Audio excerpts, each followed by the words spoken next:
ሰላምና ጤና በያላችሁበት ይድረሳችሁ ውድና የተከበራችሁ ቤተሰቦቻችን እንደምን አላችሁልን? ይህ አዲስ ስፖርት ነው። እያደመጣችሁን እየተከታተላችሁን ስለሆነ እጅግ ከልብ አድርገን እናመሰግናለን። ፉአድ ባህሩ የዛሬውን ፕሮግራም እየመራው ከእናንተ ጋር ቆይታን አደርጋለሁ። ውድ ቤተሰቦቼም ለተከታዮቹ ደቂቃዎች ከእናንተ ጋር አብሬ ስቆይ በተለይ የዝውውር ጉዳዮችን ሰፋ አድርጌ ወደ እናንተ የማደርስ ነው የሚሆነው። ትልልቆቹን የአውሮፓ ክለቦች የተመለከቱ ትልልቅ ሚዲያዎች አሁን በዝውውር ገበያው ላይ እየተፈጸሙ ስላሉ ጉዳዮች በስፋት እያነሱ ይገኛሉና እነሱን መረጃዎች ከትልልቆቹ ሚዲያዎች እያነሳን ወደ እናንተ የምናደርስ ነው የሚሆነው። እስከ ፕሮግራማችን ፍጻሜ ድረስ አብራችሁን እንድትቆዩ በአክብሮት ጋብዛለሁ። ዛሬ ከኛ ጋር ስትቆዩ የማንቸስተር ዩናይትድን፣ የአርሰናልን፣ የቼልሲ፣ የሊቨርፑል፣ የማንቸስተር ሲቲ፣ የሪያል ማድሪድ እና የባርሴሎናን ጨምሮ የሌሎችም የአውሮፓ ታላላቅ ክለቦችን የዝውውር ጉዳዮች እያነሳን ቆይታን እናደርጋለን። እናንተ ታዲያ ከኛ ጋር እስከ መጨረሻው ስትቆዩም ስምና አድራሻችሁን እየጠቀሳችሁ ያላችሁን ሀሳብ አስተያየት ኮሜንት ቦክስ ላይ እንድታጋሩ ነው በአክብሮት የምንጋብዘው። እኛም በፕሮግራማችን መጨረሻም ስምና አድራሻችሁን የጠቀሳችሁ ቤተሰቦቻችንን መልሰን ወደ እናንተው ሀሳቦቻችሁን የምናደርስ ነው የሚሆነው። እስከ ፕሮግራማችን ፍጻሜ አብራችሁኝ ቆዩ። ይህንን ቻናል ያልተቀላቀላችሁ ቻናላችንን ሰብስክራይብ እያደረጋችሁ የቤተሰባችን አባል እንድትሆኑ በአክብሮት ጋብዛለሁ። እንዲሁም ቪዲዮአችንን ላይክ እያደረጋችሁ እያበረታታችሁን እንድትጀምሩትም በአክብሮት ጠይቃችኋለሁ። ከመሸጋገሪያ በኋላ ተመልሰን ስንመጣ በቀጥታ ወደ ዛሬ ፕሮግራማችን የምናመራው አብራችሁኝ ቆዩ።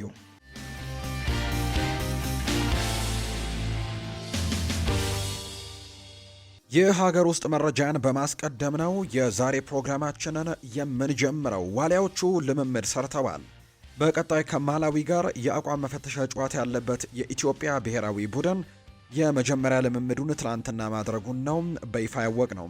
ዋሊያዎቹ ትላንትና ከቀኑ 8 ሰዓት ጀምሮ ነበር በኢትዮጵያ ንግድ ባንክ ሜዳ ልምምዳቸውን እንደሰሩ የተመለከት ነው። አሰልጣኝ ዮሐንስ ሳህሌ ጥሪ ካቀረቡላቸው ተጫዋቾች መካከል መስፍን ታፈሰ በጉዳት ምክንያት ከቡድኑ ጋር የማይገኝ ሲሆን ሌሎቹ ተጫዋቾች ከዛ ውጭ ግን ምናልባት አዲስ ግዳይም በትናንትናው ልምምድ ላይ መጠነኛ ጉዳት እንደገጠመው ከተመለከትንበት ውጪ ሌሎቹ ተጫዋቾች ግን በሙሉ ጤንነት የትናንትናውን ልምምድ ማድረጋቸው ነው ይፋ የተደረገው። ብሔራዊ ቡድኑ በሳምንቱ መጨረሻ የወዳጅነት ጨዋታውን ወደሚያደርግበት ድሬዳዋ ከተማ እንደሚያመራ ይፋ ተደርጓል። የወዳጅነት ጨዋታዎቹ ከማላዊ ጋር ግንቦት 29 2018 ዓ.ም እና ከ3 ቀናት በኋላ ደግሞ ሰኔ 2 2018 ዓ.ም በድሬዳዋ ስቴዲየም እንደሚከናወኑ የወጣላቸው መርሃ ግብር ያሳያል። የወዳጅነት ጨዋታ ቢሆንም ሁሌም ቢሆን ለሀገራችን የኢትዮጵያ ብሔራዊ ቡድን መልካሙን ሁሉ ውጤት እንዲገጥመውም ከወዲሁ እንመኛለን። ወደ ውጭ ሀገር ስፖርታዊ መረጃዎቻችን በቀጥታ እናምራ። ክለቦችን የተመለከቱ ስፖርታዊ ጉዳዮችን በማስቀደምን ጀመረ። የማንቸስተር ዩናይትድ ጉዳዮችን ነው በቅድሚያ የምናነሳው። ማንቸስተር ዩናይትድ በክረምት ተጫዋቾች የዝውውር መስኮት አንድ ተጫዋችን ለማስፈረም ትልቅ ጥረት እያደረገ ነው። ነገር ግን አርሰናልም በዚህ ተጫዋች ዝውውር ጉዳይ ላይ እጁን እንዳስገባና ወደ ፉክክሩ መቀላቀል እንደሚፈልግ ነው ቤን ጃኮብስ መረጃውን ይፋ ያደረገው። ይህ ተጫዋች የዌስትሃም ዩናይትዱ ማቴዎስ ፈርናንዴስ ነው። ነገር ግን ማንቸስተር ዩናይትዶች እንግዲህ ሰሞኑንም በተከታታይ ከዚህ ተጫዋች ጋር ስማቸው በትልቁ ሲነሳ እንደነበር እናስታውሳለን። ነገር ግን አዲሱ ጉዳይ ምንድን ነው? ዌስትሃም ዩናይትዶች ለዚህ ተጫዋች ትልቅ ገንዘብን መመደባቸውን ወይም ደግሞ መጠየቃቸው ነው። 80 ሚሊዮን ፓውንድ አካባቢ የሚያመጣ ክለብ ካልሆነ ይህንን ተጫዋች ለማስፈረም እንዳይጠይቅ የሚል አይነት ሀሳብን ጭምር ዌስትሃም ዩናይትዶች እያሳለፉ እንደሆነ የሚጠቁሙ መረጃዎች አሉ። በግልጽም ተናግረዋል። ማንቸስተር ዩናይትድም ይሁን አርሰናል ማቴዎስ ፈርናንዴስን ለማስፈረም መምጣት የሚፈልጉ ከሆነ 80 ሚሊዮን ፓውንድ እንዲያወጡ ተነግሯቸዋል የሚል መረጃ ይፋ ተደርጓል። ዌስትሃም ዩናይትድ ከፕሪሚየር ሊጉ መውረዱን ቢያረጋግጥም ነገር ግን እዚህ ተጫዋች ላይ የለጠፈውን ዋጋ እስካሁን እንዳልቀነሰ መረጃዎች ይጠቁማሉ። አብዛኞቹ ግምቶች ተጫዋቹ በተለይ በሻምፒዮንሺፕ የመጫወት ፍላጎት ካለመኖሩ ጋር በተያያዘ ወደ ፕሪሚየር ሊግ እንግዲህ በፕሪሚየር ሊጉ በትልልቅ ክለቦች መጫወት እንደሚፈልግ ስለሚታወቅ ተገዶም ቢሆን ዌስትሃም ዩናይትድ ዋጋውን ይቀንሳል የሚሉ ግምቶች እንዳሉ ቢታወቅም ዌስትሃም ዩናይትድ ግን እስካሁን በአቋሙ እንደጸና ነው። ለዚህ ተጫዋች 80 ሚሊዮን ፓውንድ ማቅረብ የሚችል ክለብ ካልሆነ በስተቀር ይህንን ተጫዋች ለመልቀቅ ዝግጁ አይደለንም የሚል አይነት ሀሳብን ቤን ጃኮብስ ይፋ እያደረገ እንደሚገኝ መረጃዎቹም ጠቁመዋል። የማንቸስተር ዩናይትድ የክረምት የተጫዋቾች የዝውውር በጀት 200 ሚሊዮን ፓውንድ ሲሆን ከተጫዋቾች ሽያጭ የሚገኘው ገቢም በበጀቱ ላይ ይጨመራል ተብሎ ይታሰባል። ማንቸስተር ዩናይትድ አሁን ላይ 200 ሚሊዮን ፓውንድ ለተጫዋቾች ዝውውር የበጀተው በጀት ነው። እንዳልኳችሁ ደግሞ የተጫዋቾች ሽያጭ ደግሞ እዚህ በጀት ላይ የሚጨመር ነው። ለምሳሌ ያክል በክረምት የተጫዋቾች የዝውውር መስኮት ከማንቸስተር ዩናይትድ ጋር ይለያያሉ ተብሎ የሚጠበቁ ይሸጣሉ ተብሎ የሚጠበቁ ተጫዋቾች አሉ። ለምሳሌ ያክል ራስመስ ሆይሉንድን ካነሳን ወደ ናፖሊ በቋሚነት መዘዋወሩ ይታወሳል። እንግዲህ እሱም ትልቅ ገንዘቦችን ሊያስገኝላቸው ይችላል። ከዛ ውጪ ማርከስ ራሽፎርድም ማንቸስተር ዩናይትድን ለቆ እንደሚወጣ ይጠበቃል። የሱም የሚሸጥበት ዋጋ ይኖራል። ከዛ ውጪ ጆሹዋ ዘርክዚም ክለቡን ለቆ የሚወጣ ተጫዋች ይሆናል ተብሎ ይገመታል። ማኑኤል ኡጋርቴ ሌላኛው ተጫዋች ነው። እነዚህ ተጫዋቾችን ማንቸስተር ዩናይትድ በሚሸጥበት ጊዜ የሚያገኘውን ገቢ 200 ሚሊዮን ፓውንድ ላይ ጨምሮ ለሌሎች ተጫዋቾች ዝውውር እንደሚያውለው ነው ይፋ እየተደረገ የሚገኘው። ክለቡ የመሃል ሜዳውን በአንድ ጊዜም በሶስት አዳዲስ ተጫዋቾች ላይ ያጠናክረው ይችላል። እንዲሁም ደግሞ ዩናይትድ በግራ መስመር ማጥቃቱ ላይም በተለይ በተከላካይና በመሃል ተከላካይ ቦታዎች ላይ ያሉ አማራጮችንም እያጠና ነው። በግራው የማጥቃት ክፍል ላይም ተጫዋቾችን ለመጨመር ሙከራዎችን እያደረጉ ነው። ሰሞኑን ከኤሲ ሚላኑ ተጫዋች ራፋኤል ሊያኦ ጋር በርካቶች ማንቸስተር ዩናይትድን እያያያዙት ይገኛሉ። በግራው የማጥቃት ክፍል ላይ ምናልባት ይህንን ተጫዋች ነው ሊጨምሩ የሚችሉት የሚሉ አይነት ነገሮች እየወጡ ነው። ምክንያቱም ተጫዋቹ ከኤሲ ሚላን ጋር እንደሚለያይ ይፋ አድርጓል። ከዛ ውጭ የማንቸስተር ዩናይትድ ደጋፊም እንደሆነ ጭምር ሲነገር እንደነበር እናስታውሳለን። እርግጥ ነው አርሰናልም በዚህ ተጫዋች ዝውውር ጉዳይ ላይ እጁ እንዳለበት ይነገራል። ትናንትና ግን አንድ ቁጥራዊ መረጃ በትልቁ በስፋት ሲጋራ ምናልባት ተመልክታችሁ ይሆናል ብዬ አስባለሁ። አውሮፓ ላይ የሚገኙ በትልልቆቹ የአውሮፓ ታላላቅ ሊጎች ላይ የሚገኙ ዊንገር ተጫዋቾች ወይም የክንፍ መስመር ተጫዋቾች ከኳስ ውጭ ያላቸው ወርክ ሬትን የሚያሳይ አንድ ትልቅ መረጃ ወይም ዶክመንት ይፋ ተደርጎ ነበር። በዚህ ዝርዝር ላይ ኬሊያን ምባፔ ነው ከሁሉም መጨረሻ ደረጃ ላይ የተቀመጠው። በአውሮፓ አምስቱ ታላላቅ ሊጎች ከሚገኙ ሁሉም ክለቦች ላይ ከሚገኙ የክንፍ መስመር ተጫዋቾች ወይም ደግሞ የማጥቃት ባህሪ ካላቸው ተጫዋቾች መካከል እንግዲህ በወርክ ሬት ከኳስ ውጭ ከኳስ ጋር ሳይሆን ከኳስ ውጪ ወይም ቡድኑ ደግሞ እየተጠቃ በሚሆንበት ሰዓት ወይም ኳስን ባጣ ሰዓት በሚወጡ ወይም ደግሞ ወርክ ሬታቸው በሚታይበት ጊዜም ራፋኤል ሊያውም በጣም ደከም ያለ ቁጥርን እንዳስመዘገበ የሚያሳዩ ነገሮችን እየተመለከትን ነውና ምናልባት ማንቸስተር ዩናይትድ እንደዚህ አይነት ተጫዋቾችን ይፈልጋል ወይ? ወርክ ሬታቸው በጣም አነስ ያለ። ከዛ ውጭ ደግሞ ማንቸስተር ዩናይትድ በትልቁ እንግዲህ ኳሶችን በሚያጣበት ሰዓት በፕሬሲንጉ በጣም ጠንከር ብሎ መንቀሳቀስ እንደሚፈልግ ዘንድሮ የተመለከትነው ቡድን ነውና ለዛ አይነት አጨዋወት ራፋኤል ሊያኦ ይሆናል ወይ? በርካቶች የሚጠይቁት ጥያቄ ሆኗል ከትላንትናው ቁጥራዊ መረጃ በኋላ። ነገር ግን ይህንን ቦታ ለማጠናከር ግን ሙከራዎችን ያደርጋሉ ተብሎ ይታሰባል። ማንቸስተር ዩናይትዶች በ35 ሚሊዮን ፓውንድ በኤደርሰን ዝውውር ዙሪያ ንግግሮች የቀጠሉ ሲሆን ማቴዎስ ፈርናንዴስ ላይም እንዲሁ ዩናይትድ ፍላጎት ያሳያል ተብሎ ይታሰባል። ማንቸስተር ዩናይትድ አሁንም እንዲሁ ኤሊዮት አንደርሰንን በቅርበት እየተከታተለ ቢሆንም 120 ሚሊዮን ፓውንድ ዋጋው ግን በጣም የተጋነነ እንደሆነ ይሰማቸዋል ተብሏል። ሌሎቹ አማራጮች ካርሎስ ባሌባና ሳንድሮ ቶናሊም ይገኙበታል ተብሎ ይጠበቃል። ነገር ግን ባሌባ እንደ አምነው አለመሆኑ ምናልባት የተወሰኑ ወደ ኋላ እንዲቀር አድርጎታል እንጂ ምናልባት እሱን ለማስፈረም በትልቁ የሚንቀሳቀሱበት የዝውውር መስኮት ሊሆን እንደሚችል ነው ኢኤስፒኤን የተባለው የመረጃ ምንጭ ሮብ ዳውሰን መረጃውን ይፋ ያደረገው።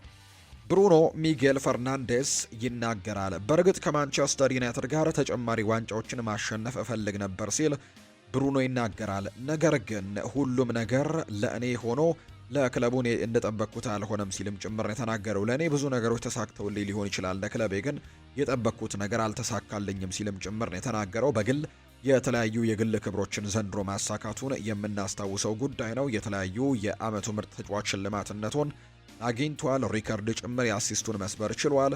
ከዛ ውጭ ግን በግል ጥሩ ጊዜያቶችን ባሳልፍ ለክለቤ ግን የምጠብቀው ነገር አልሆነልኝም ሲልም ነው የተናገረው። ቢሆንም ግን ጥሩ ጊዜያትም ብዙ ነበሩ። እስከ ፍጻሜውም ደርሰናል። አንዳንዶቹን አሸንፈናል፣ አንዳንዶቹ ደግሞ ተሸንፈናል ሲልም ነው ብሩኖ የሚናገረው። ግቤ ሁልጊዜም ትልልቅ ውድድሮችን ከማንቸስተር ዩናይትድ ጋር ማሸነፍ ነው። ፕሪሚየር ሊጉን ከነዚህ መካከል አንደኛው ነው። ፕሪሚየር ሊጉን ከማንቸስተር ዩናይትድ ጋር ማሸነፍ እፈልጋለሁ ሲልም እንዲሁ ተናግሯል። ብሩኖ ሚጌል ፈርናንዴስ ይህ ህልም አሁንም በውስጥ ይኖራል፣ አንድ ቀንም እውን እንደማደርገው ተስፋ አደርጋለሁ ሲል ነው ብሩኖ ከማንቸስተር ዩናይትድ ጋር የፕሪሚየር ሊግ ዋንጫን እንደሚያሸንፍ ተስፋ እንዳለው የተናገረው። ሌላኛው ከሴኔ ላሜንስ ጋር የተያዙ አንዳንድ ጉዳዮችን እናንሳ። ቤልጅማዊው ግብ ጠባቂ ሴኔ ላሜንስ በውድድር ዓመቱ ባሳየው ድንቅ አቋም ምክንያት በጣም ጥሩ ነገሮችን ትናንትና ተደርገውለታል። ወይም ደግሞ የሊጉ የዓመቱ ምርጡ ፈራሚ ተብሎ መሸለሙ ይታወቃል። በርከት ያሉ ዝውውሮች መደረጋቸውን እናስታውሳለን። ነገር ግን በፕሪሚየር ሊጉ ምርጡ ዝውውር የማንቸስተር ዩናይትዱ ግብ ጠባቂ ሴኔ ላሜንስ ነው የሚል ይፋዊ መረጃ ትላንትና ወጥቷልና ለዚህ የ23 ዓመት ግብ ጠባቂ በቅርቡ 24 ዓመቱን ለያዘው ግብ ጠባቂ በጣም ጥሩ የሚባል አይነት መረጃ እንደሆነ ይፋ ተደርጓል። ለሚቀጥሉት የውድድር ዓመታትም ራሱን በትልቁ በማንቸስተር ዩናይትድ ቤት ለማሳየትም የበለጠ የራስ መተማመን ይሰጠዋል ተብሎ ይታሰባል። ማንቸስተር ዩናይትድ ከአንድሬ ኦናና የስቃይ ዓመታት በኋላ ሁነኛ የግብ እንግዲህ ጠባቂ እንዳገኘ ነው ብዙዎች እየመሰከሩ የሚገኙት። በተለይ በአንድሬ ኦናና ያለፉት ዓመታት እጅግ በጣም አስቸጋሪ እንደነበሩ በርካቶች ይስማሙበታል። ዩናይትድ በሱ ስር ወይም በአንድሬ ኦናና ግብ ጠባቂ በነበረበት ጊዜ በጣም ተቸግሮ እንደነበር የምናስታውሰው ጉዳይ ነው። አሁን ግን ሁነኛ ግብ ጠባቂን ማግኘታቸውን በርካቶች ያነሳሉ። አንዳንድ ቁጥራዊ መረጃዎችም ይህንን ነገር በደንብ ይደግፉታል። ሴን ላሜንስ በዚህ ውድድር ዘመን በፕሪሚየር ሊጉ በ8 ጨዋታዎች ምንም አይነት ግብ ሳይቆጠረበት ወይም ክሊንሺት በማስመዝገብ ነው ያጠናቀቀው። ከዚህ በተጨማሪ ግብ ጠባቂው በአጠቃላይ በውድድር ዓመቱ 79 ደግሞ ሙከራዎችን በማዳን የሚስተካከለው ግብ ጠባቂ እንደሌለም ይፋ ተደርጓል። 79 ጎል ሊሆኑ የሚችሉ አይነት ኢላማቸውን የጠበቁ ሙከራዎችን በማዳን ቡድኑንም እንደታደገ ጭምር በርካቶች ሀሳቦቻቸውን ይሰጣሉና ይሄ ቁጥር ደግሞ በፕሪሚየር ሊጉ ትልቁ የማዳን ቁጥር እንደሆነ ጭምር ነው እየተገለጸ እንደሚገኝ መረጃዎች የወጡትና የዚህ ውድድር ዓመት የተወዳጁ የእንግሊዝ ፕሪሚየር ሊግ ምርጡ ፈራሚ የሚለውን ሽልማትም ማሸነፍ የቻለበትን ቁጥር ነው ያስመዘገበው። አርሰናልን የተመለከቱ መረጃዎችን ደግሞ ወደ እናንተ እናደርስ። ውድ ቤተሰቦቻችን ከአርሰናል ጋር በተያያዘ በቅድሚያ የምናነሳው ጉዳይ የጁኒየር ክሩፒን ጉዳይ ነው። የሰሜን ለንደኑ ክለብ አርሰናል የቦርንመዙን ተጫዋች ጁኒየር ክሩፒን መመልከታቸው ነው ይፋ እየተደረገ የሚገኘው። አርሰናል በክረምቱ በድጋሚ ራሱን ለማጠናከር በትልቁ የሚሰራበት የዝውውር መስኮት እንደሆነ ይፋ የሚያደርጉ መረጃዎች እየወጡ ይገኛሉ። ትልልቅ የሚባሉ ታማኝ የሚባሉ እንደ አትሌቲክ የተባሉ የመረጃ ምንጮች ይህንን መረጃ በስፋት እያነሱት እንደሚገኝ ነው የተገለጸው። እነዚህ መረጃ ምንጮች እንደሚጠቁሙት ከሆነ አርሰናል በሚቀጥለው የውድድር ዓመትም የፕሪሚየር ሊግ ሻምፒዮንነቱን ለማጠናከር የአውሮፓ ቻምፒየንስ ሊግን ደግሞ ወደ ማሸነፉ ለማምራት ትልልቅ የሚባሉ ዝውውሮችን ለማድረግ እንቅስቃሴዎችን ያደርጋሉ። ከነዚህ መካከል ነው አንደኛው ነው ጁኒየር ክሩፒን። እሱንም እየተመለከቱት እንደሚገኝ ይፋ ተደርጓል። ነገር ግን ትልቅ ፉክክር ሊጠብቃቸው እንደሚችል ነው የተናገረው። ማንቸስተር ሲቲ እና እንዲሁ ፓሪስ ሰን ዠርሜን በተመሳሳይ ተጫዋቹ ላይ ትልቅ ፍላጎት እንዳላቸው የሚያሳዩ መረጃዎች ይፋ ተደርገዋል። በተጨማሪም ባየር ሚኒክም ሌላኛው የተጫዋቹ ፈላጊ መሆኑ ምናልባት ለአርሰናል በጣም ከባድ ሊያደርግበት እንደሚችል እየተገለጸ ይገኛል። ቦርንመዝ በበኩሉ ተጫዋቹን በቡድኑ የማቆየት ፍላጎት እንዳለው ነው የሚነገረው። የተጫዋቹ ፈላጊዎች ቦርንመዝ የዝውውር ሂሳቡን ተመን አውጥቶ እስከሚያሳውቃቸው እየተጠባበቁ ይገኛሉ። ከዛ በኋላም በቶሎ ወደዚህ ተጫዋች ዝውውር ለማምራትም እንቅስቃሴዎችን ሊያደርጉ የሚችሉበት ጊዜን እየጠበቁ እንዳለ ነው መረጃዎች የሚጠቁሙትና ጁኒየር ክሮፒ በሚቀጥለው የክረምት የተጫዋቾች የዝውውር መስኮት በትልልቆቹ ክለቦች በትልቁ ስሙን እንሰማዋለን ተብሎ የሚጠበቀው ተጫዋች እንደሆነ የሚያሳዩ መረጃዎች አሉ። ነገር ግን ምናልባት አርሰናሎች የዚህ ተጫዋች ጉዳይ የማይሳካላቸው ከሆነ በግራው የመስመር አጥቂ በኩል ሌሎች ተጫዋቾችንም ለማስፈረም ጥረቶችን ያደርጋሉ። እርግጥ ነው የክረምቱ የተጫዋቾች የዝውውር መስኮት ሳይከፈት ነው እንግዲህ አሁንም በትልልቁ ዝውውሮች ላይ ስማቸውን እየሰማን የምንገኘው። ባርሴሎናዎች አንቶኒ ጎርደን ማስፈረማቸው ይታወሳል። ምናልባት አርሰናል ባርሴሎናዎች ይህንን ተጫዋች ባያስፈርሙት ኖሮ ለማስፈረም ትልቅ ፉክክር ማድረግ ይፈልጉ ነበር። በዚህ ፉክክር ላይም በባርሴሎና መሸነፋቸውን ተመልክተዋል። ከዛ በኋላ ግን በሌሎች ተጫዋቾች ላይ ቶሎ ውሳኔዎችን መወሰን እንዳለባቸውና ቶሎ ተጫዋቾችን ለማምጣት መሞከር እንዳለባቸው ተረድተዋል የሚል መረጃ ወጥቷል። የአንቶኒ ጎርደን ወደ ባርሴሎና ማምራት አሁን ላይ የሚመለከቷቸው ተጫዋቾች ያሉ ቅድም እንዳልኳችሁ የጁኒየር ክሮፔ ጉዳይ አለ። ከዛ ውጭ ግን የአስተን ቪላው ተጫዋች የሆነው ሞርጋን ሮጀርስ ሌላኛው የሚመለከቱትና እየተከታተሉት የሚገኘው ተጫዋች ነው። እንዲሁ ደግሞ ቅድም ከማንቸስተር ዩናይትድ ጋር ያነሳውት ራፋኤል ሊያውንም ለማስፈረም እንቅስቃሴ ሊያደርጉ የሚችሉበት ተጫዋች እንደሆነ በትልቁ እየተገለጸ እንደሚገኝ ነው መረጃዎች እየወጡ የሚገኙት። አርሰናሎች የራፋኤል ሊያውን የሚፈልጉት በዚህ የዝውውር መስኮት ብቻ አይደለም። በተለይ ከወደ ጣሊያን ታማኝ ከሚባሉ የመረጃ ምንጮች መካከል አንደኛው የሆነው ኮሪየር ዴሎ ስፖርት የተባለ የመረጃ ምንጭ ይፋ እንደሚያደርገው ከሆነ ይህንን ተጫዋች አርሰናሎች 3 እና 4 ዓመታት በፊትም ሲከታተሉት የነበረ ተጫዋች እንደነበር ጭምር ነው የገለጹትና በዚህ ምክንያትም አሁንም ቢሆን ይህንን ተጫዋች ለማስፈረም በዚህ የዝውውር መስኮት ይጥራሉ ተብሎ ይታሰባል። ነገር ግን ቀዳሚ ኢላማቸው ነው ወይ? እንግዲህ በርካቶች የሚጠይቁት ጥያቄ ነው። ቀዳሚ ኢላማቸው ይሆናሉ ተብሎ የሚጠበቁት ሞርጋን ሮጀርስ እና ኤሊ ጁኒየር ክሩፒ ይሆናሉ ተብሎ ነው በርካቶች የሚጠብቁት። ሁለቱ ስምምነቶች በጣም ከባድ እንደሚሆኑ ግን ይጠበቃል። አስተን ቪላና ቦርንመስ እነዚህን ተጫዋቾች የመልቀቅ ምንም አይነት ፍላጎት የላቸውም።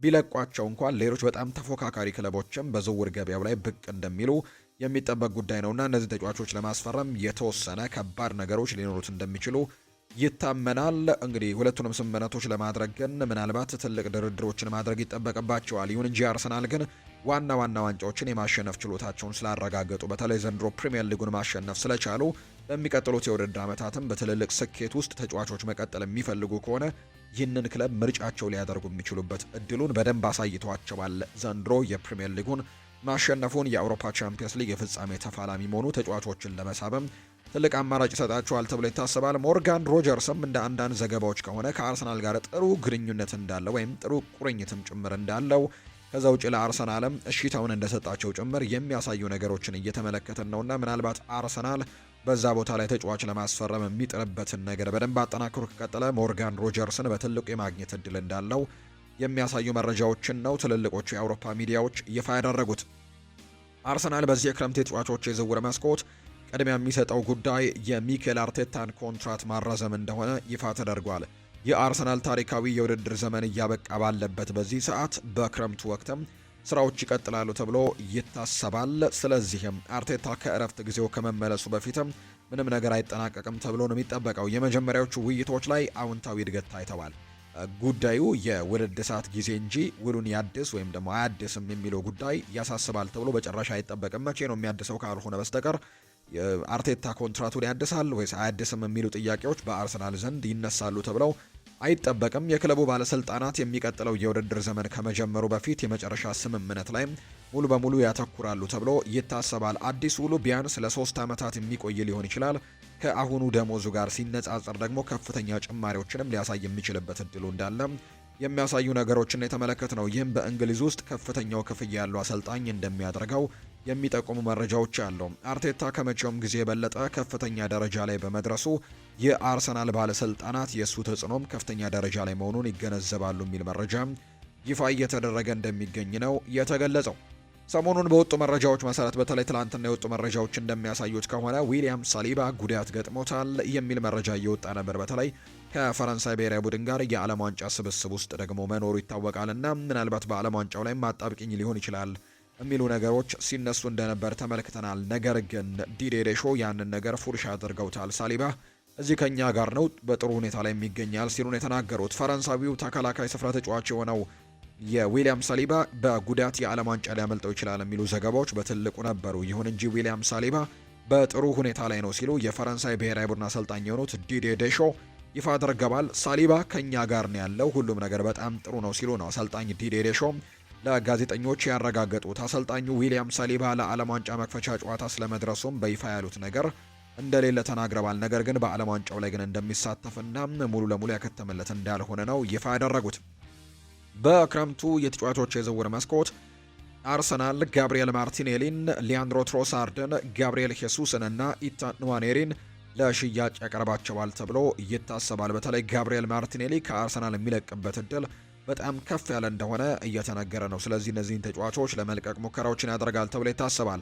በዚህኛው ያለፈው የጥር ተጫዋቾች የዝውውር መስኮት ላይ በተለይ በትልቁ እንዲሁም ከዛ በኋላ በነበሩ ጊዜያትም አርሰናል ምናልባት ማይልስ ሉዊስ ስኬሊንም ሊለቅ ይችላል የሚሉ ግምቶች በትልቁ ሲሰሙ እንደነበር እናስታውሳለን። ነገር ግን ማይልስ ሉዊስ ስኬሊ በተጠናቀቀው የውድድር ዓመት ወደ መጨረሻዎቹ አካባቢ በተለይ የማርቲን ዙቤሜንዲን መዳከምን ተከትሎ የቋሚነት እድልን አግኝቶ ነበር። በርከት ባሉ ጨዋታዎች ላይ ወደ መጨረሻው አካባቢ በተለይ ከግራ መስመር ተከላካይነት ይልቅ በመሃል አማካኝነት ወይም ደግሞ በአማካይ ስፍራነት ሲጫወትም ጥሩ እንቅስቃሴዎችን ማሳየት የሚችል አይነት ተጫዋች እንደሆነ በደንብ አሳይቷልና ስለዚህ ወቅቱን በሚያስደንቅ ሁኔታ ያጠናቀቀው ማይልስ ሉዊስ ስኬሊ በግራ ተከላካይ ቦታ ላይ ከመጫወት ይልቅ በመሃል ሜዳ ሚና ላይ ትልቅ ነገር ሊሰጠው ወይም ትልቅ ሚና ሊሰጠው እንደሚችል ያሳያልና እሱን የመሸጥ እቅዳቸውን አሁን ላይ አርሰናሎች የተዉት ይመስላል። በተለይ ማንቸስተር ዩናይትድ ይህንን ተጫዋች ለማስፈረም ጥረቶችን ሊያደርግ እንደሚችል የሚያሳዩ መረጃዎች በትልቁ ሲወጡ ነበር። ነገር ግን አሁን ላይ አርሰናሎች ይህንን ተጫዋች የመልቀቅ እድላቸው በጣም ጠባብ የሆነበት ጊዜ እየደረሰ እንደመጣ ያሳያል። ስለዚህ በሚቀጥለው የክረምት የተጫዋቾች የዝውውር መስኮት ይለቃል ተብሎ አይታሰብም። የቀድሞ የማንቸስተር ዩናይትድ እና የቶተንሃም ተጫዋች የነበረው ቴዲ ሼሪንጋም በተለይ በርካቶች በ1999 የአውሮፓ ቻምፒየንስ ሊግ የፍጻሜ ጨዋታ ያስታውሱታል። ቴዲ ሼሪንጋም ይናገራል። አርሰናሎች ትሬንት አሌክዛንደር አርኖልድን ማስፈረም አለባቸው ሲል ነው የሚናገረው። ቴዲ ሼሪንጋም ሲቀጥል ትሬንት አሌክዛንደር አርኖልድ የአርሰናልን የፈጠራ አቅም ይጨምራል ሲል ነው አስቴቱን የሰጠው። ትሬንት በተደራጀና በተዋቀረ ተከላካዮች ባሉበት ቡድን ውስጥ ልክ እንደ አርሰናል ባለ ቡድን ውስጥ ቢገባ ጥሩ ይጫወታል ብዬ አስባለሁ። አንድ ሰው ከትሬንት ጋር በዚህ መስመር ቢሰራ በትክክለኛው ጊዜ በትክክለኛው ቦታ ላይ እንዲገኝ ካሰለጠነው እንዲሁ ለአርሰናል ቡድንም በጣም የሚያዋጣ አይነት ዝውውር ይሆናል ብዬ አስባለሁ። የሚያመጣውን ተጨማሪ ገጽታ ለመስጠትም በዚያ ቦታ ላይ መሻሻል እንደሚችሉ እርግጠኛ ነኝ። ስለዚህም አርሰናሎች ይህንን ተጫዋች ቢመለከቱት እመክራቸዋለሁ ሲል ነው የቀድሞው የዩናይትድ እና የቶትናም ተጫዋች የነበረው ቴዲ ሼሪንጋም ሀሳቡን እየሰጠው። አርሰናሎች በቅርቡ እንግዲህ የዋንጫ ድላቸውን ሲያከብሩ በጎዳናዎች ላይ ሲያከብሩ እንደነበር የምናስታውሰው ጉዳይ ነው። ከ22 ዓመታት በኋላ የሊጉን ዋንጫ ያሳካው አርሰናል ድሉን በርካቶች በተገኙበት ማክበሩ ይታወሳል። በበዓሉ ላይ የተገኙት ደጋፊዎችም ከ750 ሺህ እስከ 1 ሚሊየን ሊደርሱ እንደሚችሉ ነው ፖሊስ ይፋ ያደረገው። በዚህ ድግስ ላይም ወይም በዚህ የድል ድግስ ወቅትም 24 ሰዎች ለእስር መዳረጋቸውን የለንደን ሜትሮፖሊታን ፖሊስም ይፋ አድርጓል። በተጨማሪም 6 ሰዎችም የተለያዩ ጥቃቶች እንደደረሰባቸው ጭምር ነው የተገለጸው። በዝግጅቱ ላይ እንግዲህ እንደዚህ አይነት ነገሮችን አድርሷል ተብሎ የታሰበውም ሰው በአካባቢው ፖሊስም እየተለየ እንደሚገኝ ጭምር መረጃዎች ያሳያሉ። ሰሞኑን በነበሩ የዋንጫ ድል ክብረ በዓሎች ላይ ጥሩ ነገሮችን አልሰማንም። ለምሳሌ የአርሰናሉ የድል ክብረ በዓል በለንደን ጎዳናዎች ላይ ተደረገው። ከዛ ውጪ በፈረንሳይ ፓሪስም በተለይ ፓሪስ ሰን ዠርሜን የአውሮፓ ቻምፒየንስ ሊጉን ማሸነፉን ተከትሎ በተደረገው የድል ክብረ በዓል ላይ መጥፎ ነገሮች ሲከሰቱ የሰማንበት እንደነበር ይታወሳልና እንደዚህ አይነት ጉዳዮች ነው ሰሞኑን እየገጠሙ የሚገኙት። ሌላኛው የጋብሪኤል ማጋሌሽ ቲሸርት ሽያጭ እንዳሻቀበ ይፋ ተደርጓል። ጋብሪኤል ማጋሌሽ በቻምፒየንስ ሊግ ፍጻሜ መለያ ምት ከሳተ በኋላ በአርሰናል ደጋፊዎች ከፍተኛ ድጋፍ እየተሰጠው ነው። ሰሞኑን እንግዲህ በገለጽኩላችሁ መረጃ መሰረት ተጫዋቹ በጣም እንዳዘነ፣ ምናልባት ካሜራ ፊት ሲስቅ ልንመለከተው እንችላለን። በመልበሻ ክፍል ውስጥ ግን በጣም እንዳዘነና ከዛ ውጪ በጣም እየቆዘመ እንደሚገኝ ይነገራል። ነገር ግን ተጫዋቾቹና የቡድኑ አባላት ግን ብቻውን እንዳልተዉት እያበረታቱት እንደሆነ ሲናገር ነበር። አሁን ደግሞ ደጋፊዎቹ በይፋ ድጋፋቸውን እየሰጡት ይገኛሉ። ያንን ፍጹም ቅጣት ምት ከሳተ በኋላ ምናልባት ተጫዋቾች ሊጠሉ እንደሚችሉ ወይም ደግሞ የተለያዩ ነገሮች እንደሚነሳባቸው እንግዲህ ከዚህ በፊት ስንሰማ የነበረው ጉዳይ ነው። ነገር ግን አሁን ላይ የአርሰናል ደጋፊዎች ያደረጉት ግን ከዛ በተቃራኒ ነው። የጋብሪኤል ማጋሌሽ ቲሸርት ሽያጭ በጣም በትልቁ ከፍ ያለበት ጊዜ ላይ እንደሚገኝ ነው የተገለጸው። የተጫዋቹ ስም ያረፈበት ማሊያ ሽያጭ አሁን ላይ በ350 በመቶ ነው ወይም ፐርሰንት ነው መጨመሩ እየተነገረ የሚገኘው። የክለቡ ደጋፊዎች ድጋፍ ለማሳየት በሰጡት ምላሽም በዚህ ሳምንት የጋብሪኤል ማጋሌሽ ቲሸርት ከፍተኛ ሽያጭ ያስመዘገበው መሆን ችሏል። ከሌሎች ተጫዋቾች የማሊያ ሽያጭም የጋብሪኤል ማጋሌሽ በእጥፍ እንደሚበልጥ ነው ሰሞኑን እየወጡ የሚገኙ መረጃዎች የሚያሳዩትና የአርሰናል ደጋፊዎች ለዚህ ተጫዋችም ትልቅ ድጋፋቸውን እያሳዩት እንደሚገኝ ጭምር ነው ይፋ የተደረገው። የሊቨርፑል ጉዳዮችን እንመልከት። ሊቨርፑል በክረምቱ የተጫዋቾች የዝውውር መስኮት ለማስፈረም ከሚሞክርባቸው ተጫዋቾች መካከል አንደኛው ያን ዲያማንዴ እንደሆነ ይታወቃል። ነገር ግን ፓሪስ ሰን ዠርሜን ያን ዲያማንዴን ለማዛወር የሚያደርገው ጥረት በጥሩ ሁኔታ ላይ እየሄደ እንደሚገኝ ይፋ ተደርጓል። በተለይ በዚህ የክረምት ተጫዋቾች የዝውውር መስኮት ፓሪስ ሰን ዠርሜን አንዳንድ የማጥቃት ባህሪ ያላቸው ተጫዋቾችን ለመልቀቅ ዝግጁ እንደሆኑ እየተገለጸ ይገኛል። ከነዚህ መካከል እነ ሊ ካንግኢን እነ ጎንካሎ ራሞስ ክለቡን ሊለቁ እንደሚችሉ ወይም ደግሞ የመጫወቻ ደቂቃዎችን በዚህ ውድድር ዓመት በደንብ ማግኘታቸውን አለመቻላቸውን ተከትሎ ክለቡን ሊለቁ ከሚችሉ ተጫዋቾች መካከል ናቸው ሊ ካንግኢን እና ጎንካሎ ራሞስ። በዚህ ምክንያትም በደንብ ደግሞ ቡድናቸውን ማጠናከር ይፈልጋሉ ፓሪስ ሰን ዠርሜኖች። ስለዚህም ያን ዲያማንዴን ለማስፈረም ከአርቢ ለብዚሽ ጋር በጣም ብዙ ጊዜ በርካታ ስብሰባዎችን እንዳደረጉ የሚጠቁሙ መረጃዎች ይፋ እየተደረጉ ይገኛሉ። ይሄ ደግሞ ለሊቨርፑል ስጋት እንደሆነ የተገለጸው። ምክንያቱም ሊቨርፑል መሐመድ ሳላን ይተኩልኛል ብለው ከሚያስቧቸው ተጫዋቾች መካከል በዝውውር ውስጥ ከሚገኙ ተጫዋቾች አንደኛው ነው። እርግጥ ነው ገና 19 ዓመት ታዳጊ ነው። መሐመድ ሳላ በርካታ ታሪኮች የሰራበትን ቦታ በትክክል ይሸፍነዋል ወይ? ጫናውም ከባድ ሊሆንበት እንደሚችል ይታመናል። ነገር ግን በአውሮፓ ላይ ከሚገኙ ተስፈኛ ታዳጊዎችና ረጅም ጊዜያቶችም ክለቡን ማገልገል ይችላሉ ተብሎ ከሚጠበቁ ታዳጊ ተጫዋቾች መካከል አንደኛው እንደሚሆን ግን በርካቶች ሀሳቦቻቸውን እየሰጡ ነው። የያን ዲያማንዴን ጉዳይ በተመለከተና ፓሪስ ሰን ዠርሜንና ሊቨርፑል በሚቀጥሉት የዝውውር ቀናትም ትልቅ ፉክክር ያደርጉበታል ተብሎ ይታሰባል። ዲያማንዴ ወደ ፓሪስ ሰን ዠርሜን ለመዘዋወር ፈቃደኝነቱን እንዳሳየ ጭምር ነው የተነገረው። በተጨማሪም ወደ ሊቨርፑል የመቀላቀል እድልንም ትኩረቱን የሳበው ጉዳይ እንደሆነም ይፋ እየተደረገ ይገኛል። ፓሪስ ሰን ዠርሜን ለማንኛውም ተጫዋች ከተገቢው ዋጋ በላይም በመክፈል ምንም አይነት ፍላጎት እንደሌለው ሳንቲ አውና መረጃውን ይፋ እያደረገ እንደሚገኝ ነው የተገለጸው። ያን ዲያማንዴ ለሁለቱም ለፓሪስ ሰን ዠርሜንም ለሊቨርፑልም ለመዘዋወር ግን ፈቃደኝነቱን ለሁለቱም ሰጥቷቸዋል።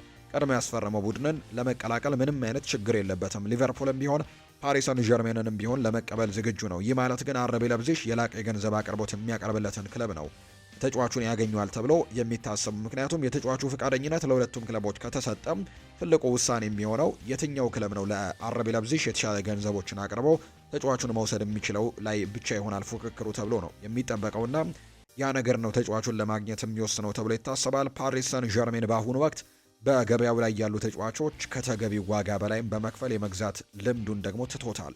አሁን ላይ እየተጠየቀ ያለው ዋጋ በጣም ከፍተኛ እንደሆነ ያምናሉ። ምናልባትም ሊቨርፑል በተመሳሳይ ሁኔታ ዋጋው ከፍተኛ እንደሆነ ያስብ ይሆናል። እስቲ በቀጣይ ምን እንደሚፈጠር እንመለከታለን ሲል ነው የመረጃ ምንጩ ሳንቲያውና ጭምር ይፋ እያደረገ የሚገኘውና በቀጣይ ከዚህ ተጫዋች ከያን ዲያማንዴ ጋር በተያያዘ በርከት ያሉ ጉዳዮችን እንሰማለን ተብሎ ይታሰባል። እኛም እየተከታተልን ወደ እናንተ ማድረሳችንን የምንቀጥል ነው የሚሆነው። ኢንተር ሚላን በዚህ ደረጃም ቢሆን ከከርቲስ ጆንስ ወኪሎች ጋር ያላቸው ንቁ ግንኙነትን እንደቀጠሉ ነው። ለአማካይ ክፍላቸው ቁጥር 1 ኢላማቸው እሱ ሲሆን ሊቨርፑል አሰልጣኝ ከቀየረም በኋላ ቢሆን ተጫዋቹን ስለ ፍላጎታቸው ጠንቅቆ እንደሚያውቅ ነው የተነገረው። ሁለቱ ክለቦች ቀደም ሲል 2 ቀጥተኛ ውይይቶችን ያደረጉ ሲሆን ኢንተር ሚላን በአሁኑ ወቅት በአእምሮ ከያዘው 20 ሚሊዮን ዩሮ በላይ በሆነ ዋጋም ድርድሩ እንደሚቀጥል ነው የሚጠበቀው። የሊቨርፑል የመጠየቂያ ዋጋም ከዚህ ከፍ ያለ ቢሆንም ድርድሩ ግን እንደቀጠለ ነው። በሌላ በኩል ደግሞ አንዶኒ ኢራኦላም በመጠባበቅ ላይ እንደሆናቸው ጭምር ነው የተነገረው። አንዶኒ ኢራኦላ ተጫዋቹ ላይ የሚያሳልፈው ውሳኔ ለተጫዋቹ መቆየትና መሸጥም ትልቁ ውሳኔ ሊሆን እንደሚችል ይታመናል። ስለዚህ አንዶኒ ኢራኦላ እስኪሾምም ድረስ ይጠበቃል ተብሎም ይታሰባል። ስለዚህም በቀጣይ የዚህ ተጫዋችም ውሳኔ የሚወሰነው በአንዶኒ ኢራኦላ ይሆናል ተብሎ እንደሚታሰብ ነው ፋብሪዚዮ ሮማኖ ይፋ ያደረገው። የቦርንመዙ አማካይ አሌክስ ስኮት አሁን ላይ የሊቨርፑል እውነተኛ ኢላማ ሊሆን እንደሚችል በትልቁ ይፋ እየተደረገ ይገኛል። በተለይ አንዶኒ ኢራኦላ ሊመጡ ከጫፍ መድረሳቸውን ተከትሎ ምናልባት ይህ ተጫዋች በቦርንመዝ በአንዶኒ ኢራኦላ ስር በጣም ድንቅ ጊዜያቶችን አሳልፏል።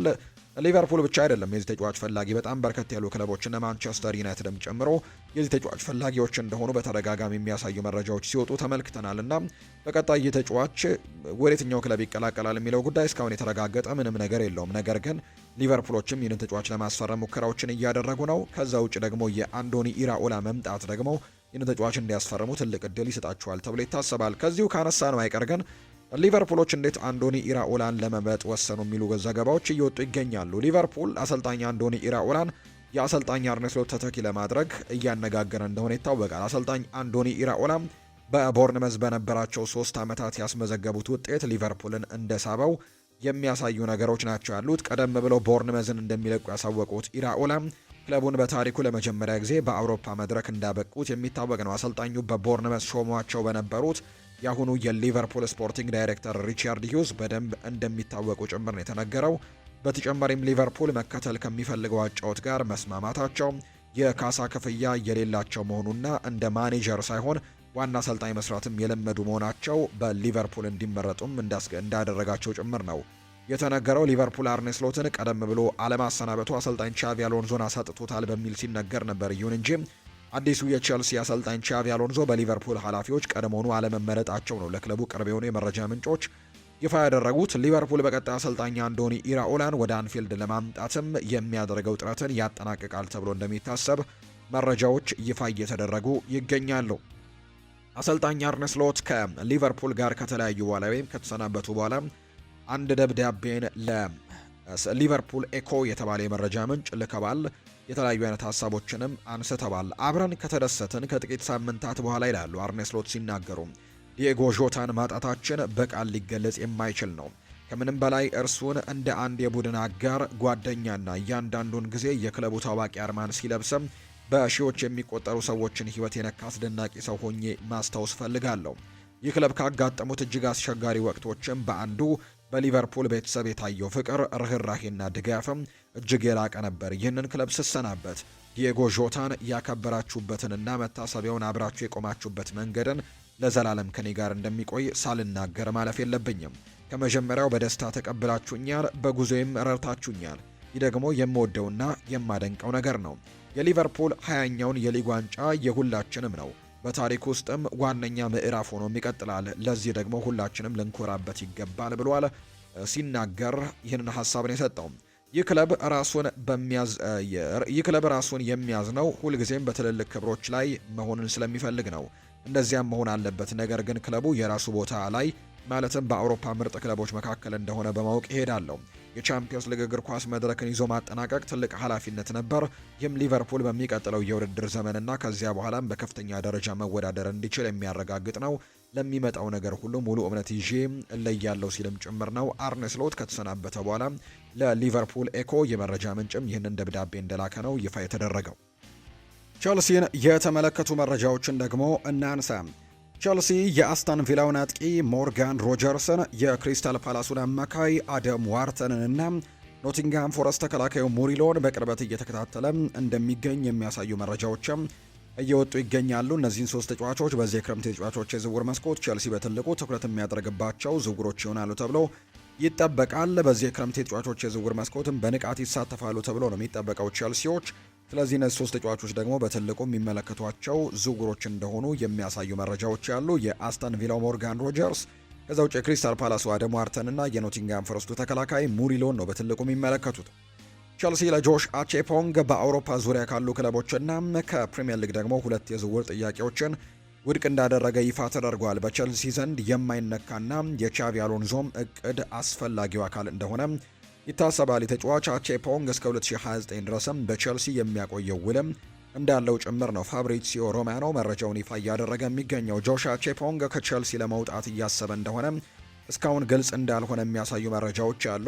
አርሰናል፣ ኒውካስል ዩናይትድ እና ክሪስታል ፓላስ ሁኔታውን በቅርበት እየተከታተሉ ሲሆን ቦርንመዝም ከአምናው የዝውውር መስኮት ጀምሮ ጆሽ አቼፖንግ ላይ ፍላጎት እንዳላቸው የሚያሳዩ መረጃዎችን ነው ኒዘር ኪንሴላ መረጃውን ይፋ እያደረገ የሚገኘው።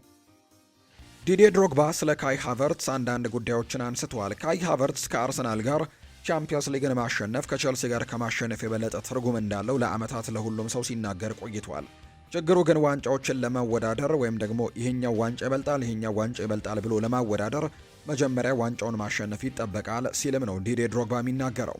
ቸልሲ በስራ ዘመኑ ትልቅ ምሽትን ሰጥቶታል። አንድ ግብ፣ አንድ ቻምፒየንስ ሊግ እና በእግር ኳስ ታሪክ ውስጥም የማይረሳ ቦታ። ያንን ከማድነቅ ይልቅ ለአንድ ታላቅ ነገር እንደ ማሞቂያ ወይም ዋርማፕ ብቻ ነው የቆጠረው። በቸልሲ ላይ ያስቆጠረው እያንዳንዱ ግብ ሰለብሬት ያደርጋል። ብቸኛ ወሳኝ ነገርን አረጋግጧል። ስለ ቻምፒየንስ ሊግ ማውራትና ማሸነፍ አንድ አይደሉም ሲል ነው ዲዲዬ ድሮግባ ለካይ ሃቨርትስ ምላሹን የሰጠው። ድሮግባ ይቀጥልና በሳጥን ውስጥ ያለው ሜዳሊያ አሁንም የቸልሲ ስም ያለበት ነው። ከአርሰናል ጋር ለማሸነፍ ያለመው ዋንጫ ግን አሁንም አልተገኘም። እግር ኳስ እንደዚህ አይነት ጨዋታ ነው። አንዳንድ ጊዜ ሰዎች ታላቅ ስኬታቸውን የት እንዳገኙ ለማስታወስም በትዕግስት ይጠብቃል። ካይ ሃቨርትስ ለዓለም ማሳየት የፈለገው ቸልሲ መወጣጫ ወይም ደግሞ ስቴፒንግ ስቶን ብቻ እንደነበር ነው። ነገር ግን በተቃራኒው ቸልሲ የመጨረሻ የውጤት ጫፉ ወይም ፒኩ እንደነበር ተገንዝቧል አሁን ላይ ብዬ አስባለሁ።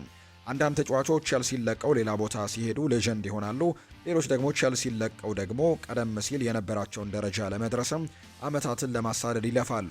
ቻምፒየንስ ሊግ ስለ ስሜቶች፣ ቃለ መጠይቆች ወይም ስለ ሴሌብሬሽኖች ግድ የለውም።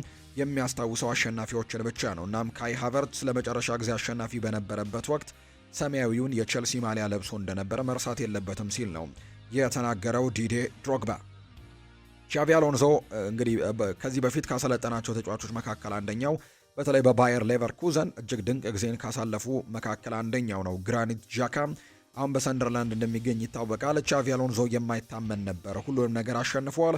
የእሱ ተጫዋች ስትሆን የተለየ ስሜት አለው። ምክንያቱም ሁሉም ነገር ምን ማለት እንደሆነ መረዳት ትችላለህ። እንደዚህ አይነት ሰው እንደዚህ አይነት ልምድ ያለው ምርጥ ስብዕና ያለው መሆኑ እንደ ስፖርተኞች ደግሞ ወይም ደግሞ እንደ ተለያዩ ነገሮችን በራስ መተማመን ይሰጣል ሲልም ጭምር ነው የተናገረው። ስለዚህ ሻቪ አሎንሶ በቼልሲ ቤትም በጣም ጥሩ ነገሮችን ማድረግ የሚችል አይነት አሰልጣኝ ይመስለኛል ሲልም ነው የተናገረው። የቀድሞው ተጫዋቹ ግራኒት ዣካ ነው ይህንን ሀሳብ የሰጠው። የቀድሞው የሻቪ አሎንሶ ተጫዋች ነበር በባየር ሌቨርኩዘን ቤት።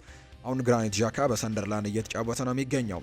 ማርክ ኮሬያ ቼልሲን ለመልቀቅ እያሰበ መሆኑ እየተነገረ ነው። ስፔናዊው የመስመር ተጫዋች ማርክ ኮሬያ ቼልሲን ለመልቀቅ አማራጮችን እየተመለከተ መሆኑ ይፋ ተደርጓል። ባርሴሎና፣ ሪያል ማድሪድ እና አትሌቲኮ ማድሪድ ተጫዋቹን ለማስፈረም ፍላጎት ማሳየታቸውን የተነገረው። ቼልሲ በበኩሉ የሚፈልገው የዝውውር ሂሳብ ከቀረበለት ተጫዋቹን ከመልቀቅ እንደማያስቆመው ተዘግቧል። ማርክ ኮሬያ በቼልሲ ቤትም የቀሪ 3 ዓመታት ኮንትራት እንደሚቀረው ነው ዘ አትሌቲክ የተባለው የመረጃ ምንጭም ይፋ ያደረገው። ሻቪ አሎንሶ ባለፉት ጥቂት ሳምንታት ውስጥ ማርክ ኮሬያን ጨምሮ በርካታ የቼልሲ ተጫዋቾችን በተደጋጋሚም አነጋግሯል። የስፔኑን ኢንተርናሽናል ለቀጣዩ የውድድር ዘመን በቡድን ውስጥ ማቆየት ይፈልጋል። ነገር ግን ተጫዋቹም ከቼልሲ ለመውጣት ደግሞ ዝርዝሮችን እያሰሰ መሆኑ ይታወቃል። ቻቪ አሎንዞ ማርኮ ኮሪያ ከወጣም ከጁሪየል ሃቶ ጋር አብሮ ለመስራት አማራጮች ይኖሩታል ተብሎ ይታሰባል። የጁሪየል ሃቶ ፈጣን እድገት ክለቡ ማርኮ ኮሪያን በዚህ መስኮትም በገበያው ላይ የማይነካ ተጫዋች አድርጎ ያላየበት አንደኛው ምክንያት እንደሆነ ነው ዘ አትሌቲክ የተባለው የመረጃ ምንጭም ይፋ ያደረገው። የሪያል ማድሪድ ጉዳዮችን እናንሳ። የዦዜ ሞሪኒዮ ውል ማፍረሻ ቀን አብቅቷል። ሪያል ማድሪድ የአሰልጣኝ ዦዜ ሞሪኒዮን ኮንትራት የውል ማፍረስን 15 ሚሊዮን ዩሮ ሊከፍል እንደሚችል አሁን እየተነገረ ነው። ምክንያቱም አነስተኛው የውል ማፍረሻው ጊዜ ማለፉ ነው እየተነገረ የሚገኘው። ስለዚህም አሰልጣኝ ዦዜ ሞሪኒዮ በቤኔፊካ ያላቸው ኮንትራት የማፍረሻ ቀነ ገደብ ባለፈው ሳምንት ተጠናቋል። አሰልጣኙ ባለፈው ሳምንት በጠናቀቀው ቀነ ገደብ ውላቸውን ቢያፈርሱ ክፍያው 7 ሚሊዮን ዩሮ ብቻ እንደነበር የሚታወስ ጉዳይ ነው። ይሁን እንጂ ቀነ ገደቡ መጠናቀቁን ተከትሎ ሪያል ማድሪድ ተጨማሪ ክፍያ እንደሚጠይቅ ነው የተነገረው። ዦዜ ሞሪኒዮ ለሪያል ማድሪድ ቢፈርሙም በክለቡ ደግሞ ፕሬዝደንታዊ ምርጫ ምክንያት ክለቡ ገና ውላቸውን እንዳላስፈረማቸውን የተነገረው። ስለዚህ ከፕሬዝደንታዊ ምርጫው በኋላ ምናልባት ሊሆን እንደሚችል የተነገረው። ሪያል ማድሪድ ይረከባሉ ተብለው የሚጠበቁት አሰልጣኝ ዦዜ ሞሪኒዮ ቡድኑ እንዲጠናከር በደንብ ጠይቀዋል። ዦዜ ሞሪኒዮ ሪያል ማድሪድ በተለይም የኋላ መስመሩን እንዲያጠናክር ማሳሰባቸውን የተነገረው። ሞሪኒዮ እንዲገዛላቸው ክለቡን የጠየቋቸው ቦታዎችም ተጠባባቂ የቀይ መስመር ተሰላፊ ተጫዋችን ይፈልጋሉ። በተለይ አሁን ላይ ደግሞ የትሬንት አሌክዛንደር አርኖልድ ብቻ ነው በዚህ ቡድን ውስጥ ይኖራል ተብሎ የሚጠበቀው። ምክንያቱም ዳኒ ካርቫሃል ከክለቡ ጋር እንደሚለይ ይፋ ተደርጓል። ስለዚህም በዛ ቦታ ላይ ሌላ ተጫዋችን ይፈልጋሉ። ከአልቫሮ ፈርናንዴስ ካሬራስ ጋር የሚፎካከር የግራ መስመር ተሰላፊ እንዲሁ ሌላኛው ፍላጎታቸው ነው። ጠንካራ የመሀል ተከላካይም እንዲሁ ይፈልጋሉ። የመፍጠር አቅም ያለው ጥሩ ክሬቲቪቲ ያለው የመሀል ሜዳ ተሰላፊ ተጫዋችንም ማምጣት የሚፈልጉበት ሌላኛው ቦታ እንደሆነ ነው ይፋ የተደረገው። ፍሎሬንቲኖ ፔሬዝ ይናገራሉ። በ10 ዓመታት ውስጥ 6 የቻምፒየንስ ሊግ ዋንጫዎችን አሸንፈናል። አሁን ግን ሁሉም ነገር አስከፊ እንደሆነ የሚያወሩ ሰዎች በጣም ብዙ ናቸው። ይሄ በጣም ለማመን የሚከብድ ነገር ነው ሲሉ ጭምር የተናገሩት ትላንትና ከሪያል ማድሪድ ጋር በተያዘ በተለይ ምሽት ላይ በነበረው የስፖርት የመረጃ ሰዓታችንም ወደ እናንተ ያደረስነው ጉዳይ ነው። ዴክላን ራይስን ለማስፈረም የተወሰኑ ፍላጎቶች እንዳላቸው የሚያሳዩ መረጃዎች ሲወጡ እንደነበር ተመልክተናል። ከዴክላን ራይስ ጋር እንግዲህ የሪያል ማድሪድን ስም ያያያዙት በርካታ ናቸው። ነገር ግን መረጃዎች እንደወጡት ከሆነ አርሰናሎች በጭራሽ ይህንን ተጫዋች ይለቁታል ተብሎ አይታሰብም። አንደኛ ነገር ሪያል ማድሪድ ግን ዴክላን ራይስን ለማዛወር የሚያደርገውን ጥረት ምናልባት በፕሬዝደንታዊ ምርጫው ላይ ፔሬዝ ካሸነፉ ከፕሬዝደንታዊ ምርጫ በኋላ ምናልባት በሲሪየስ መልኩ ሊመለከቱት እንደሚችሉ እየተነገረ ነው። የሪያል ማድሪድ አመራሮች ፔሬዝን ጨምሮ በክረምት የዝውውር መስኮት በፊት በአርሰናል አማካይ ላይ ፍላጎት እያሳዩ ነው። ከምርጫው በኋላ በማድሪድ አመራሮችና በዦዜ ሞሪኖ መካከልም ስለ ዴክላን ራይስ ስብሰባ ይደረጋል ተብሎ ይታሰባል። የመጨረሻው ውሳኔ በፍሎሬንቲኖ ፔሬዝ እና በዦዜ ሞሪኒዮ ላይ እንደሚሆን ነው ቢቢሲ ስፖርት የተባለው የመረጃ ምንጭም ይፋ እያደረገ የሚገኘውና በቀጣይ ሁሉ ነገር የሚወሰነው በፍሎሬንቲኖ ፔሬዝ ላይ ይሆናል ተብሎ ይታሰባል። ሮድሪ ሪያል ማድሪድን ትቀላቀላለህ ወይ ተብሎ ጥያቄ ቀርቦለት ነበር። ምላሹን ሰጥቷል። አሁን ላይ ሙሉ ትኩረቴም ዓለም ዋንጫው ላይ ብቻ ነው። ውድድሩ ካለቀ በኋላ የሚፈጠረውን ነገር አብረን እንመለከታለን ሲል ነው ሮድሪ ምላሹን እንደሰጠ የተነገረው። በውድድር ዘመኑ ኬሊያን ኤምባፔ የቡድኑ መሪ ተጫዋች አድርጎ ለማቅረብ ሙከራዎች ተደርገው ነበር፣ ነገር ግን ያልተሳካም። ኤምባፔ ራሱ ይህንን ሚና ሙሉ በሙሉ አልተቀበለውም። እናም ደግሞ አሁን ላይ የመልበሻ ክፍሎም የቡድኑ መሪም አይደለም። ይህ ጉዳይ የፓሪስ ሰን ዠርሜን ጋር በነበረበት ወቅት ተመሳሳይ ነበር። ናስር አል ካላይፊም በዓለም ላይ ምርጡ ተጫዋች ብለው ቢገልጹትም እንኳን ራሱን አንድም ቀን እንደ እውነተኛ መሪ አድርጎ ማሳየት እንዳልቻለ ነው የተነገረው። በሪያል ማድሪድ ውስጥ ለኬሊያን ኤምባፔ የተላለፈው መልእክት ግልጽ ነው። ቁጥራዊ መረጃዎች ብቻ በቂ እንዳልሆኑ የሪያል ማድሪድ ሰዎች ያምናሉና ለኬሊያን ኤምባፔም የተላለፈለት ብቸኛው መልእክትም ይሄኛው ነው። ቁጥራዊ መረጃዎች በቂ አይደሉም፣ ወርክ ሬት ያስፈልጋል፣ ከቡድኑ ጋር አብሮ መስራት ያስፈልጋል የሚል አይነት መረጃ ነው ዲያሪዮ አስ ይፋ ያደረገው። ሪያል ማድሪድ እንግዲህ ኬሊያን ኤምባፔ በቡድን ውስጥ ቁርጠኛ ተጫዋች እንዲሆንና በሚቀጥሉት ዓመታት የፕሮጀክቱ እውነተኛ መሪ ለመሆን ከፈለገ የቡድኑን ጥቅም ከራሱ በላይ እንዲያደርግ ወይም ደግሞ ለራሱ ከመጫወት ይልቅ ለቡድኑ እንዲጫወተም ምክር እንዳስተላለፉለት ጭምር የተነገረው። ኬሊያን ኤምባፔም በላሊጋው በጣም ጥቂት ከሚባሉ የመከላከል አስተዋጽኦችን ያደረገው የመጨረሻው ተጫዋች ነው የሚል መረጃም ወጥቷል። ግብ ጠባቂዎችን ጨምሮ ከሁሉም የላሊጋ 344 ተጫዋቾች ውስጥ የመጨረሻው ደረጃ ላይ የተቀመጠው ኬሊያን ኤምባፔ ነው የመከላከል አስተዋጽኦችን በማድረግና ይህ በጣም አስከፊ ቁጥር እንደሆነ በርካቶች ያነሳሉ።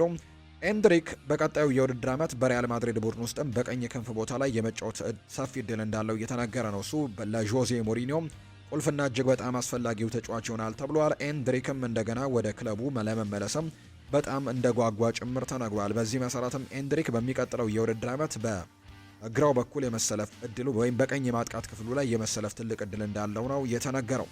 ፍሎሬንቲኖ ፔሬዝ ይናገራሉ። በ2 ዓመት ውስጥ ምንም ዋንጫ አላነሳንም። እሺያው በ2024-25 አላሸነፍንም፣ ነገር ግን ተፎካክረናል። ነገር ግን በዚህ ዓመት የክለባችን የዓለም ዋንጫ ቅድመ ውድድር እንግዲህ በጣም ጎርቶብናል። ከዛ ውድድር መልስ ደግሞ ያለ ቅድመ ውድድር ወይም ደግሞ ዝግጅት በቀጥታ ወደ ላሊጋ ጨዋታዎች ነው የገባ ነው።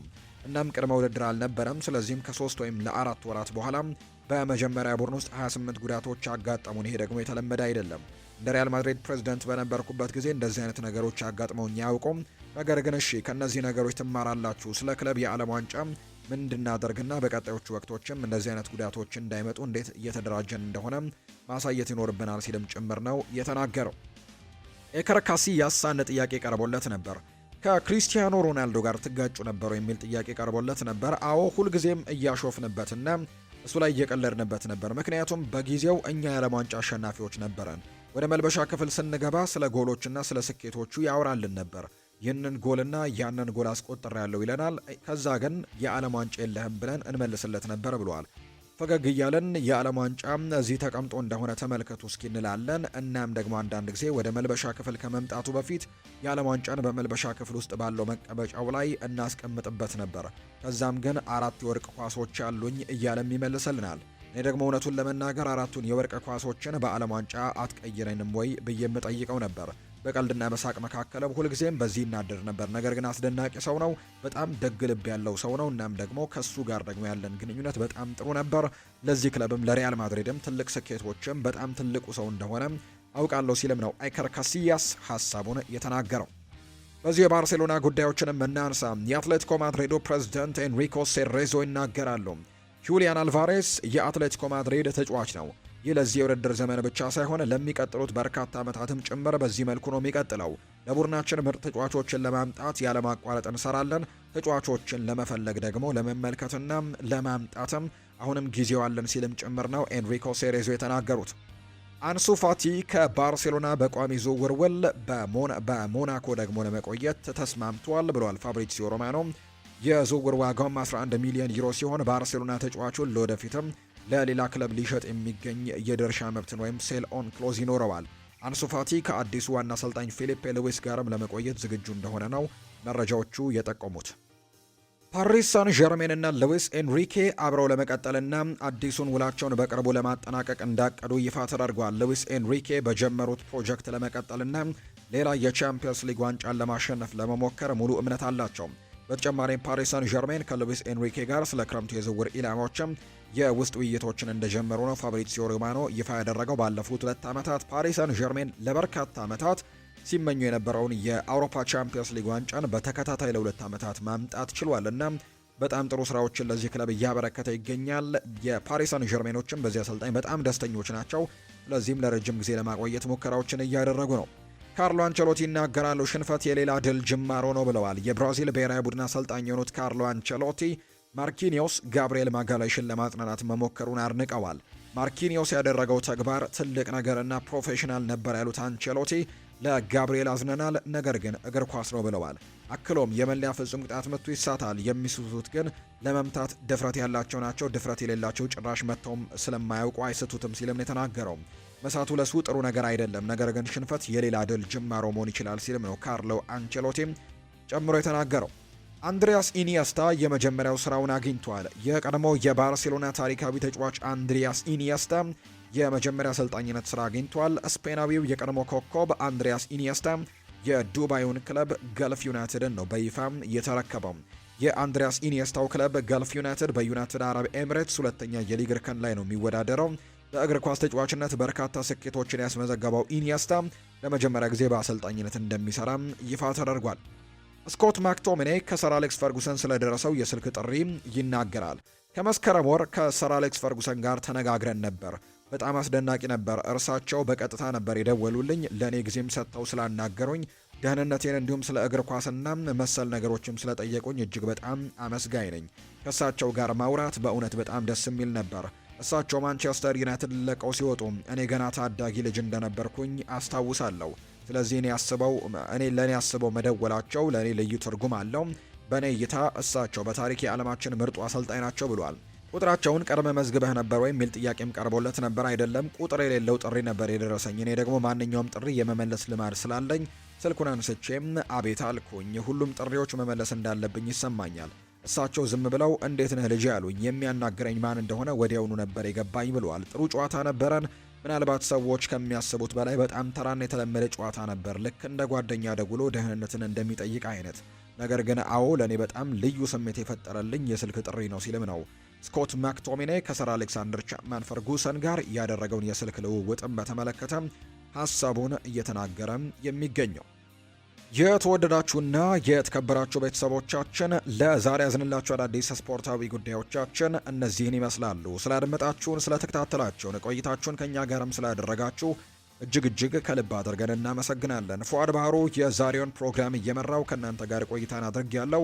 የተለያዩ ርዕሰ ጉዳዮችን ያካፈልንበት የዛሬው የዕለተ ማክሰኞ የማለዳ ስፖርት የመረጃ ሰዓታችንን ፕሮግራም እዚሁ ጋር ነው የምናበቃው። ስላደመጣችሁኝ ከልብ አድርጌ አመሰግናለሁ። በቀጣይ ፕሮግራሞቻችን እንደተለመደው በምሽቱ ፕሮግራሞቻችን ሌሎች ርዕሰ ጉዳዮችን፣ ሌሎች የዝውውር መረጃዎችን በስፋት ይዘን የምንገናኝባቸውን ፕሮግራሞች ይዘን እንመጣለን። ታዲያ እናንተ ይህንን ቻናል ሰብስክራይብ ማድረጋችሁንና የደውል ምልክቷን በመጫን ሁሌ ኖቲፋይ እንድታደርጉት በአክብሮት ጋብዛለሁ። ከዛ ውጭ ግን ቪዲዮአችንን ላይክ እያደረጋችሁ እንድታበረታቱንም ነው በአክብሮት የምንጋብዘው።